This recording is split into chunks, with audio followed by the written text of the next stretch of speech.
This tutorial will cover the changes as we transition from the 6th edition to the 7th edition of the APA citation style. Further information and tutorials are available on our APA style library guide. This table illustrates the key changes from the 6th edition to the 7th edition. Each of the changes will be discussed further in upcoming slides. In the 7th edition, you have more font options. You can select from any of the sans serif fonts or serif fonts listed on this slide. The 7th edition has two versions. There is a student version and a professional version of papers. This tutorial is only covering the student version. In a student's paper, there will be no running head. The only thing in the header of your paper will be the page numbers in the upper right-hand corner. On a student's title page, there will be additional elements included. You will continue to have your paper title, but it will be in boldface. Then you will have the author's name, which is your name, the school, department, and college name. Then you will include the course number and name, your instructor's name, and the assignment due date. In-text citations have been simplified, especially when you have multiple authors. All works with 3 or more authors are shortened to the last name of the first author plus et al.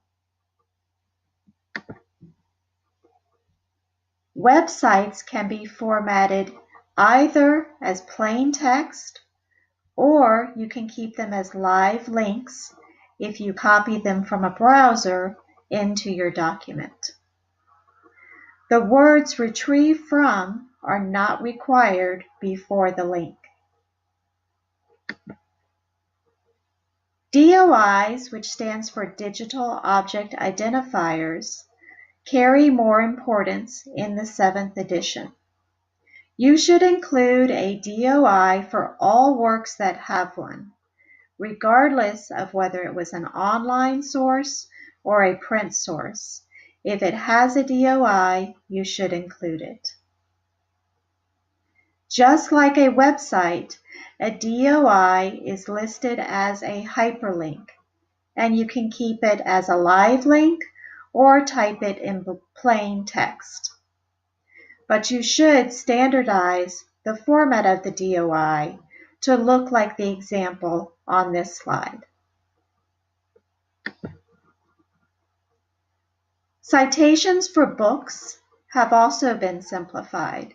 You do not need to include the publisher location. So that's the city and state information is no longer required. Also, if the author and the publisher happen to be the same, then you can omit the publisher at the end of the reference entry, as shown in the second example on this slide. Reference page citations for journal articles have also changed. You can now list up to 20 authors on a reference page citation for a journal article. You do not include database information or database URLs. So if it is an article that does not have a DOI that you retrieve from an academic database, you will treat it as if it was a print article. And that concludes this brief tutorial on the major changes from the 6th edition to the 7th edition of the APA citation style. For further information, you're encouraged to visit our APA style library guide. Thank you.